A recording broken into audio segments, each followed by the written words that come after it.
অনেকে আছে ব্রয়লার মুরগি পছন্দ করেন না, তাদের জন্য আজকের রান্নাটা। এইভাবে যদি কাউকে রান্না করে খাওয়ান তাহলে কেউ বুঝতে পারবে না যেটা ব্রয়লার মুরগি। আসসালামু আলাইকুম, কেমন আছেন সবাই? আশা করি আল্লাহর রহমতে ভালো আছেন, সুস্থ আছেন। আমি এখানে ব্রয়লার মুরগি ধুয়ে পরিষ্কার করে নিয়ে একটা ডালাতে উঠিয়ে রেখেছিলাম যাতে পানিগুলো ঝরে যায়।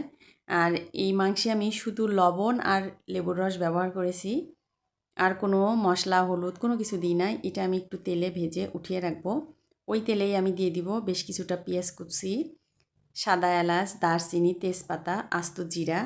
এগুলো তেলের সঙ্গে ব্রাউন কালার করে আমি ভেজে নিব। মাংসটা এরকম করে ভেজে নিলে অনেকটা শক্ত হয়, এটার জন্য খেতে ভালো লাগে। আর এখানে আমি দিয়ে দিলাম বাটা মরিচ। এই মরিচটা তেলের সঙ্গে একটু আমি হালকা ভেজে নিয়ে এখানে গরম পানি দিব, দিয়ে পরবর্তী মশলাগুলো দিয়ে দিব। এতে মশলা পুড়ে যাবে না। দিয়ে দিব স্বাদ অনুযায়ী লবণ, হলুদ গুঁড়া। যেহেতু আমি মাংসে লবণ দিয়েছি তাই এখানে লবণের পরিমাণটা বুঝে দিতে হবে। আর এখানে আমি এখন যে বাটা মশলাটা ব্যবহার করব, এখানে নিয়েছি বেশ কিছুটা পেঁয়াজ, আদা, রসুন, আস্ত জিরা, ধনিয়া, সব কিছু আমি তেলে একটু ভেজে নিয়ে এগুলো আমি শিলপাটায় বেটে নিয়েছি। এই মশলাটা দিয়ে আমি বেশ কিছুক্ষণ কষিয়ে নিব। কষিয়ে নিয়ে এখানে দিয়ে দিব আমি যে মাংসগুলো আমি ভেজে উঠিয়ে রেখেছিলাম। মাংস দিয়ে আমি বেশ কিছুক্ষণ একটু কষিয়ে নিব। এই মাংসটা ভেজে নেওয়ার জন্য, মানে নর্মালি যেভাবে আমরা রান্না করি মাংসটা একটু নরম হয়, এইটা কিন্তু একটু শক্ত হয়ে যাবে। এই জন্যই কিন্তু এটার টেস্টটা আর একটু আলাদা লাগবে।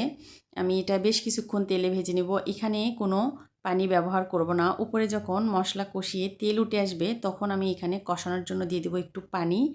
আর আমি একটু এখানে ঘন দুধের সঙ্গে দিয়েছি চীনাবাদাম, এটা মিশিয়ে মাংসের সঙ্গে আমি দিয়ে দিব।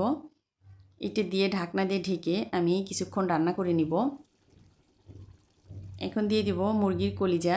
মুরগির কলিজা আমি আলাদা করে লবণ আর একটু হলুদ দিয়ে সিদ্ধ করে নিয়েছি। কলিজায় অনেক ময়লা থাকে, এভাবে আলাদা করে সিদ্ধ করলেই বুঝতে পারবেন। আমি কলিজাটা দিয়ে এখানে আরও কিছুক্ষণ রান্না করে নিব। এখন প্রায় আমার মাংসটা কষানো হয়ে গেছে, মাংসটা সিদ্ধ হয়ে এসেছে। এটা অবশ্য রান্না করতে খুব বেশি সময় লাগে না। দিয়ে দিলাম কয়েকটা কাঁচামরিচ, আর এখানে আরও একটু পরিমাণ দিয়ে দিলাম গরুর খাঁটি দুধ। এটা দিয়ে আমি আর কিছুক্ষণ একটু রান্না করে নিব। রান্না করে নিয়ে এখানে আমি ঝোলের জন্য পানি দিয়ে দিব। যে পরিমাণ ঝোল রাখবো পরিমাণ বুঝে এখানে পানি দিয়ে দিব আমি। আমার রান্নাগুলো যদি আপনাদের ভালো লাগে প্লিজ লাইক, কমেন্ট, শেয়ার করবেন। যারা ফেসবুক থেকে দেখছেন আমার ফেসবুক পেজটা ফলো দিয়ে রাখবেন। যারা ইউটিউব থেকে দেখছেন আমার ইউটিউব চ্যানেলটা সাবস্ক্রাইব করে রাখবেন। প্লিজ সবাই আমার পাশে থাকবেন। নামানোর আগে দিয়ে দিব কিছুটা গরম মশলা গুঁড়া। ঢাকনা দিয়ে ঢেকে আমি 1 মিনিটের মতো একটু রান্না করে নিব। রান্নাটা আমার হয়ে এসেছে। আমি এরকম একটু ঝোল ঝোল রাখবো। এই তরকারিটা রুটি, পরোটা, ভাত বা সাদা পোলাও, যার যার পছন্দ অনুযায়ী যে কোনো কিছুর সঙ্গেই খেতে পারেন। খেতে কিন্তু দারুণ হয়। আমি ঢাকনা দিয়ে ঢেকে কিছুক্ষণ দমে রেখেছি, চুলাটা অফ করে। সুন্দর একটা কালার এসেছে, দেখেই খুব লোভনীয় মনে হচ্ছে। খেতে কিন্তু অসাধারণ হয়েছে। একবার বাসায় সবাই ট্রাই করবেন, কেমন হয়েছিল জানাবেন। আল্লাহ হাফেজ।